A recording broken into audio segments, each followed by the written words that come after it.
السلام علیکم ورحمۃ اللہ وبرکاتہ۔ کیسی ہیں سب صالحات؟ آج ہم انشاءاللہ سورہ نساء کی آیت نمبر 86 سے 90 تک پڑھیں گے۔ رب اشرح لی صدری ویسر لی امری واحلل عقدۃ من لسانی یفقہوا قولی رب زدنی علما اللہم فقہنا فی الدین آمین۔ بسم اللہ الرحمن الرحیم۔ وَإِذَا حُيِّيتُم بِتَحِيَّةٍ فَحَيُّوا بِأَحْسَنَ مِنْهَا أَوْ رُدُّوهَا إِنَّ اللَّهَ كَانَ عَلَى كُلِّ شَيْءٍ حَسِيبًا۔ اس کا ترجمہ کریں گے۔ اور جب تمہیں کوئی سلام یا دعا دے کر عزت دی جائے تو تم اس سے بہتر طریقے سے جواب دو یا کم از کم ویسا ہی جواب دے دو، بے شک اللہ ہر چیز کا حساب لینے والا ہے۔ اب اس کی تفسیر کریں گے۔ تحیتن کا مطلب صرف سلام نہیں بلکہ کسی کو اچھے الفاظ سے عزت دینا اور خیر خواہی کا اظہار کرنا بھی ہے۔ اسلام نے معاشرے میں محبت پیدا کرنے کے لیے سلام کو بہت اہم بنایا۔ جب ایک مسلمان دوسرے مسلمان سے کہتا ہے السلام علیکم ورحمۃ اللہ وبرکاتہ تو وہ صرف الفاظ نہیں کہہ رہا بلکہ دعا دے رہا ہے۔ اللہ تم پر سلامتی، رحمت اور برکت نازل فرمائے۔ یہاں اللہ پاک ہمیں صرف جواب دینے کا نہیں بلکہ بہتر جواب دینے کا ادب سکھا رہے ہیں۔ مثلا کوئی کہے السلام علیکم، آپ کہیں وعلیکم السلام ورحمۃ اللہ وبرکاتہ، یعنی سامنے والے کے سلام سے بہتر جواب دیں۔ اسی طرح اگر کوئی آپ سے محبت سے بات کرے تو آپ اس سے زیادہ محبت اور نرمی سے جواب دیں یا ویسا ہی جواب دیں۔ اگر آپ اس سے بہتر جواب نہ دے سکیں تو کم از کم اتنا جواب ضرور دیں جتنا سامنے والے نے کہا ہے۔ جیسے السلام علیکم تو جواب وعلیکم السلام، لیکن بہتر یہ ہے وعلیکم السلام ورحمۃ اللہ وبرکاتہ کہیں۔ اللہ ہر چیز کا حساب رکھنے والا ہے، یہ بہت خوبصورت بات ہے۔ ہم سمجھتے ہیں کہ سلام کرنا تو معمولی سی بات ہے، لیکن اللہ کے ہاں چھوٹی سے چھوٹی نیکی بھی ضائع نہیں ہوتی۔ آپ نے کسی کو سلام کیا، کسی کے سلام کا اچھا جواب دیا، کسی سے نرمی سے بات کی، اللہ سب جانتے ہیں۔ آپ صلی اللہ علیہ وسلم کی حدیث ہے، تم جنت میں داخل نہیں ہوگے جب تک ایمان نہ لاؤ، اور تم ایمان والے نہیں بن سکتے جب تک ایک دوسرے سے محبت نہ کرو۔ کیا میں تمہیں ایسی چیز نہ بتاؤں جس سے تم ایک دوسرے سے محبت کرنے لگو؟ اپنے درمیان سلام کو عام کرو۔ یہ صحیح حدیث بتاتی ہے کہ سلام صرف ایک رسمی جملہ نہیں بلکہ مسلمانوں کے درمیان محبت بڑھانے کا ذریعہ ہے۔ اللہ پاک اس آیت میں ہمیں بہت خوبصورت معاشرتی ادب سکھا رہے ہیں۔ اگر کوئی ہمیں سلام کرے تو ہم اس سے اچھے انداز میں جواب دیں۔ سوچیں سلام کے اندر کتنی خوبصورت دعا ہے، السلام علیکم، اللہ تمہیں سلامتی دے۔ اور جب ہم جواب دیتے ہیں وعلیکم السلام ورحمۃ اللہ وبرکاتہ تو ہم بھی اس کے لیے سلامتی، رحمت اور برکت کی دعا کرتے ہیں۔ اس چھوٹی سی بات سے دلوں میں محبت پیدا ہوتی ہے، اس لیے سلام کو معمولی نہ سمجھیں۔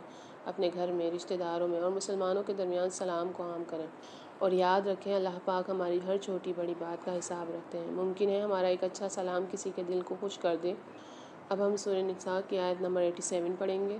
بسم اللہ الرحمن الرحیم۔ اللہ لا الہ الا ہو لیجمعنکم الی یوم القیامۃ لا ریب فیہ ومن اصدق من اللہ حدیثا۔ اس کا ترجمہ کریں گے۔ اللہ کے سوا کوئی معبود نہیں، وہ تم سب کو قیامت کے دن ضرور جمع کرے گا جس میں کوئی شک نہیں، اور اللہ سے بڑھ کر سچی بات کہنے والا کون ہو سکتا ہے۔ اب اس کی تفسیر کریں گے۔ اللہ کے سوا کوئی معبود نہیں، یہ قرآن کا بنیادی پیغام ہے۔ توحید یعنی عبادت، دعا، مدد طلب کرنے اور حقیقی بندگی کا مستحق صرف اللہ ہے۔ ہم نماز اللہ کے لیے پڑھتے ہیں، دعا اللہ سے مانگتے ہیں، سجدہ اللہ کے سامنے کرتے ہیں اور مشکل میں سب سے بڑھ کر اس سے مدد مانگتے ہیں۔ وہ تم سب کو قیامت میں جمع کرے گا۔ دنیا میں انسان بکھرے ہوئے ہیں، کوئی پاکستان میں، کوئی عرب میں، کوئی یورپ میں، کوئی دنیا سے جا چکا ہے، لیکن ایک دن اللہ پاک تمام انسانوں کو دوبارہ جمع کریں گے۔ نہ کوئی چھپ سکے گا، نہ بھاگ سکے گا، نہ موت دوبارہ آئے گی کہ حساب سے بچ جائے۔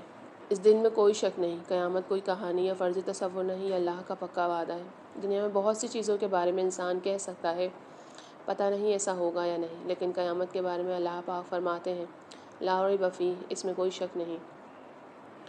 اللہ سے بڑھ کر سچا کون؟ یہاں اللہ پاک انسان کو سوچنے کی دعوت دے رہے ہیں۔ اگر اللہ نے قیامت کا وعدہ کیا ہے تو پھر ہمیں اس پر یقین کیوں نہیں ہوگا؟ اللہ کا ہر وعدہ سچا ہے۔ اللہ پاک اس آیت میں سب سے پہلے ہمیں اپنی توحید یاد دلاتے ہیں، اللہ کے سوا کوئی معبود نہیں۔ پھر فرماتے ہیں کہ ایک دن ایسا ضرور آئے گا جب دنیا کے تمام انسان اللہ کے سامنے جمع ہوں گے۔ آج ہم دنیا میں الگ الگ ہیں، کسی کو اپنی طاقت پر غرور ہے، کسی کو اپنے مال پر، کسی کو اپنے عہدے پر، لیکن قیامت کے دن سب اللہ کے سامنے کھڑے ہوں گے۔ وہاں نہ مال کام آئے گا، نہ عہدہ، نہ دنیا کی طاقت، بلکہ انسان کے ایمان اور اعمال کام آئیں گے۔ پھر اللہ پاک فرماتے ہیں اللہ سے بڑھ کر سچی بات کسی کی ہو سکتی ہے؟ جب اللہ نے کہہ دیا کہ قیامت آئے گی تو ہمیں اس پر مکمل یقین ہونا چاہیے۔ اس لیے ہمیں ہر دن یہ سوچ کر گزارنا چاہیے کہ اگر آج میری زندگی کا آخری دن ہو اور مجھے اللہ کے سامنے پیش ہونا پڑے تو کیا میں اس کے لیے تیار ہوں؟ یہی سوچ انسان کو نماز پڑھنے، نیکی کرنے، سچائی اور تقوی کی طرف لے جاتی ہے۔ اللہ پاک ہمیں قیامت کے دن سرخرو فرمائے، آمین۔ اب ہم سورہ نساء کی آیت نمبر 88 پڑھیں گے۔ بسم اللہ الرحمن الرحیم۔ فما لکم فی المنافقین فئتین واللہ ارکسہم بما کسبوا اتریدون ان تہدوا من اضل اللہ ومن یضلل اللہ فلن تجد لہ سبیلا۔ اس کا ترجمہ کریں گے۔ پھر تمہیں کیا ہو گیا ہے کہ منافقین کے بارے میں تم دو گروہوں میں بٹ گئے ہو، حالانکہ اللہ نے انہیں ان کے اعمال کی وجہ سے الٹا پھیر دیا۔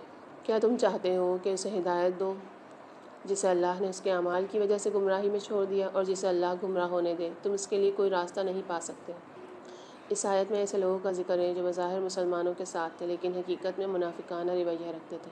مسلمانوں کے درمیان ان کے بارے میں اختلاف پیدا ہو گیا۔ کچھ لوگ کہتے تھے یہ ہمارے اپنے لوگ ہیں، کچھ کہتے تھے نہیں، ان کے اعمال سے ان کا نفاق ظاہر ہے۔ اللہ پاک نے مسلمانوں کو سمجھایا کہ ظاہری باتوں سے دھوکہ نہ کھاؤ بلکہ انسان کے عمل اور رویے کو دیکھو۔ تو منافقین کے بارے میں دو گروہ کیوں ہو گئے؟ ایک ہی معاملے میں مسلمانوں کا آپس میں دو مختلف رائے رکھنا درست فیصلہ کرنے میں رکاوٹ بن سکتا ہے۔ اللہ پاک ہمیں سکھاتے ہیں کہ کسی شخص کے بارے میں فیصلہ کرتے وقت جذبات کی بجائے قرآن کی ہدایت اور حقیقت کو دیکھو۔ اللہ نے ان کے اعمال کے سبب انہیں الٹا پھیر دیا۔ ارکسہم میں پلٹا دیے جانے کا مفہوم ہے، یعنی ان لوگوں نے مسلسل غلط راستہ اختیار کیا یہاں تک کہ ان کے اپنے اعمال نے انہیں مزید گمراہی کی طرف دھکیل دیا۔ یہاں یہ نہیں کہ اللہ نے کسی اس بے قصور انسان کو بلا وجہ گمراہ کر دیا، بلکہ یہ قرآن کا اصول ہے کہ انسان جب جان بوجھ کر حق سے منہ موڑتا ہے اور گمراہی کو اختیار کرتا رہتا ہے تو اللہ اسے اس کے انتخاب کے نتیجے میں بھٹکنے دیتا ہے۔ کیا تم اسے ہدایت دینا چاہتے ہو جسے اللہ نے گمراہی میں چھوڑ دیا؟ یہاں ایک بہت اہم اصول سمجھیں۔ ہدایت کی کوشش کرنا ہمارا کام ہے لیکن دل میں ہدایت ڈال دینا اللہ کا کام ہے۔ ہم کسی کو سمجھا سکتے ہیں، نصیحت کر سکتے ہیں، قرآن کی بات بتا سکتے ہیں، اچھا نمونہ بن سکتے ہیں، لیکن کسی کے دل کو زبردستی نہیں بدل سکتے جسے اللہ گمراہی میں چھوڑ دے۔ یہ بات سمجھنا بہت ضروری ہے کہ اللہ کسی پر ظلم نہیں کرتے۔ انسان جب حق کو بار بار جان بوجھ کر رد کرتا ہے، ضد اختیار کرتا ہے اور گمراہی پر قائم رہتا ہے تو اس کے دل پر اثر پڑتا ہے۔ اسی لیے ہمیں ہمیشہ اللہ سے ہدایت اور ثابت قدمی مانگنی چاہیے۔ تم اس کے لیے راستہ نہیں پا سکتے، یعنی اگر کوئی شخص ضد، تکبر اور مسلسل انکار کی وجہ سے ہدایت سے دور ہو جائے تو کوئی انسان اپنی طاقت سے اس کے دل کو مجبور نہیں کر سکتا۔ یہ آیت ہمیں ایک بہت اہم بات سمجھاتی ہے کہ ہدایت صرف ہماری خواہش سے نہیں ملتی بلکہ اللہ کی توفیق سے ملتی ہے۔ ہم کسی کو قرآن سمجھا سکتے ہیں، نصیحت کر سکتے ہیں، محبت سے دین کی طرف بلا سکتے ہیں، لیکن کسی کے دل کو زبردستی نہیں بدل سکتے۔ اس لیے جب ہم کسی ایسے شخص کو دیکھیں جو دین سے دور ہے تو صرف اسے برا کہنے کے بجائے اس کے لیے دعا کریں اور حکمت کے ساتھ سمجھائیں، اور سب سے بڑھ کر اپنے دل کو دیکھیں کہ کہیں ہمارے اندر بھی نفاق تو نہیں، کہیں ایسا تو نہیں کہ زبان سے ہم کچھ کہتے ہیں اور عمل اس کے خلاف ہوتا ہے۔ اللہ پاک ہمیں سچی ہدایت عطا فرمائے، ہمارے دلوں کو ایمان پر ثابت رکھے اور نفاق کی ہر شکل سے محفوظ فرمائے، آمین۔ اب ہم سورہ نساء کی آیت نمبر 89 پڑھیں گے۔ بسم اللہ الرحمن الرحیم۔ وَدُّوا لَوْ تَكْفُرُونَ كَمَا كَفَرُوا فَتَكُونُونَ سَوَاءً فَلَا تَتَّخِذُوا مِنْهُمْ أَوْلِيَاءَ حَتَّى يُهَاجِرُوا فِي سَبِيلِ اللَّهِ فَإِن تَوَلَّوْا فَخُذُوهُمْ وَاقْتُلُوهُمْ حَيْثُ وَجَدتُّمُوهُمْ وَلَا تَتَّخِذُوا مِنْهُمْ وَلِيًّا وَلَا نَصِيرًا۔ اس کا ترجمہ کریں گے۔ وہ چاہتے ہیں کہ تم بھی اس طرح کافر ہو جاؤ جیسے وہ خود کافر ہوئے، تاکہ تم سب برابر ہو جاؤ۔ پس ان میں سے کسی کو اپنا قریبی حمایتی نہ بناؤ جب تک وہ اللہ کی راہ میں ہجرت نہ کرے، پھر اگر وہ منہ پھیر جائے تو انہیں پکڑو اور جہاں انہیں پاؤ قتل کرو، اور ان میں سے کسی کو اپنا دوست یا مددگار نہ بناؤ۔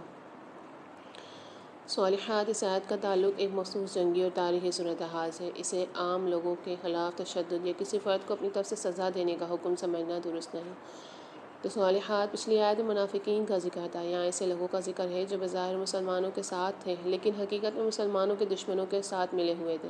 ان کی خواہش یہ تھی کہ مسلمان بھی ایمان چھوڑ دیں تاکہ سب ایک جیسے ہو جائیں۔ اللہ پاک مسلمانوں کو ایسے لوگوں کے اثر سے بچنے، ان کے معاملے میں محتاط رہنے کی ہدایت دے رہے ہیں۔ وہ چاہتے ہیں کہ تم کفر کرو، ودو یعنی وہ دل سے چاہتے تھے۔ یہاں ہمیں دشمنی کی ایک خطرناک شکل نظر آتی ہے۔ کچھ لوگ صرف خود غلط راستے پر نہیں ہوتے بلکہ چاہتے ہیں کہ دوسرے بھی اسی راستے پر آ جائیں۔ ایسے لوگوں سے بچنا چاہیے جو دین سے دور کریں، گناہ کو خوبصورت بنا کر دکھائیں، نیکی کرنے والے کا مذاق اڑائیں، نماز یا پردے پر شرمندہ کریں، حرام کو معمولی چیز بنا کر پیش کریں۔ مومن کو دیکھنا چاہیے کہ اس کے دوست کی صحبت اسے اللہ کے قریب لے جا رہی ہے دور۔ یعنی ان کی خواہش تھی کہ مسلمان بھی ایمان چھوڑ دیں تاکہ دونوں ایک جیسے ہو جائیں۔ گناہ کی ایک بڑی آزمائش یہ ہے کہ انسان کہتا ہے سبھی تو ایسا کرتے ہیں، لیکن مسلمان کا معیار یہ نہیں کہ لوگ کیا کر رہے ہیں، اس کا معیار ہے اللہ کیا چاہتے ہیں۔ انہیں اپنا حمایتی نہ بناؤ۔ یہاں اولیاء کا مفہوم قریبی، حمایتی، رازدار اور ایسا ساتھی ہے جس پر دینی اور اجتماعی معاملات میں اعتماد کیا جائے۔ اس کا مطلب یہ نہیں کہ ہر غیر مسلم کے ساتھ بدسلوکی کی جائے۔ اسلام تو عدل اور حسن سلوک کا بھی حکم دیتا ہے، یہاں تک کہ وہ اللہ کی راہ میں ہجرت کرے۔ اس زمانے میں ہجرت ایمان اور مسلمانوں کے ساتھ عملی وابستگی کی ایک بڑی علامت ہے۔ یعنی اگر وہ واضح ہدایت کے باوجود مسلمانوں کے خلاف اپنے دشمنانہ رویے پر قائم رہے۔ عام حالات میں کسی عام شخص کے بارے میں حکم نہیں ہے، بلکہ جنگی صورتحال اور دشمنی کے مخصوص معاملے کے بارے میں ہے۔ یہ آیت کا سب سے حساس حصہ ہے۔ اسے سیاق سے الگ کر کے یہ سمجھنا غلط ہوگا کہ اسلام ہر مخالف یا غیر مسلم کو قتل کرنے کا حکم دیتا ہے۔ قرآن دوسری جگہ واضح کرتا ہے، سورہ بقرہ کی آیت ہے، اور اللہ کی راہ میں لوگوں سے لڑو جو تم سے لڑتے ہیں، لیکن زیادتی نہ کرو، یعنی قتال بھی حدود اور اصولوں کے ساتھ ہے۔ اسی طرح جو لوگ جنگ نہیں کرتے، ان کے ساتھ نیکی اور انصاف کا حکم ہے۔ یعنی ایسے دشمن عناصر پر اعتماد نہ کرو جو حقیقت میں مسلمانوں کے خلاف نقصان پہنچانے کی کوشش کر رہے ہوں۔ مومن کو اپنی وفاداری اور اعتماد کے معاملے میں سمجھدار ہونا چاہیے۔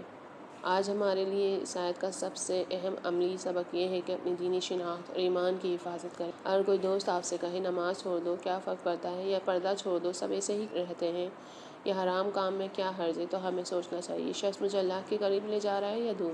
صحبت انسان کے ایمان اور کردار پر بہت اثر ڈالتی ہے۔ اس آیت میں اللہ پاک ہمیں بتاتے ہیں کہ کچھ لوگ ایسے ہوتے ہیں جو خود ایمان سے دور ہوتے ہیں اور چاہتے ہیں کہ مسلمان بھی اپنا ایمان چھوڑ دیں، اس لیے ہمیں اپنی صحبت، اپنے ماحول کے بارے میں محتاط رہنا چاہیے۔ آج بھی کبھی ہمیں ہمارے دوست، سوشل میڈیا یا معاشرہ ہمیں احساس دلانے لگتا ہے کہ دین پر چلنا مشکل یا عجیب ہے۔ ہمیں یاد رکھنا چاہیے کہ ہمارا معیار لوگوں کی پسند نہیں بلکہ اللہ کی رضا ہے۔ البتہ اس آیت کے آخری حصے کو سمجھتے وقت پورا سیاق ضروری سامنے رکھنا چاہیے۔ یہ مخصوص جنگی حالات سے متعلق حکم ہے۔ اسے عام غیر مسلموں یا عام مخالف لوگوں کے خلاف تشدد کا حکم سمجھنا قرآن کی مجموعی تعلیم کے خلاف ہے۔ قرآن ہمیں جنگ میں بھی زیادتی سے روکتا ہے، اور جو لوگ جنگ نہیں کرتے ان کے ساتھ نیکی اور انصاف کا حکم دیتا ہے۔ اللہ پاک ہمیں ایمان پر مضبوط رکھے، پوری صحبت سے محفوظ رکھے، اور ہمیں عدل اور حکمت کے ساتھ دین پر چلنے کی توفیق عطا فرمائے، آمین۔ اب ہم سورہ نساء کی آیت نمبر 90 پڑھیں گے۔ بسم اللہ الرحمن الرحیم۔ إلا الذين يصلون إلى قوم بينكم وبينهم ميثاق أو جاءوكم حصرت صدورهم أن يقاتلوا قومهم ولو شاء الله لسلطهم عليكم فلقاتلوكم فإن اعتزلوكم فلم يقاتلوكم وألقوا إليكم السلم فما جعل الله لكم عليهم سبيلا۔ اس کا ترجمہ کریں گے۔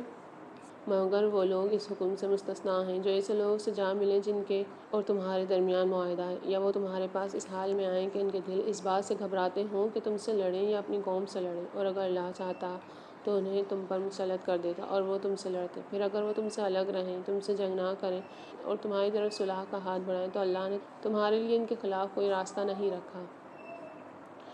صالحات گزشتہ آیت میں ایسے لوگوں کا ذکر تھا جو مسلمانوں کے دشمنوں کے ساتھ مل کر مسلمانوں کے خلاف دشمنی کرتے تھے۔ اب اللہ پاک ایک اہم استثناء بیان فرما رہے ہیں۔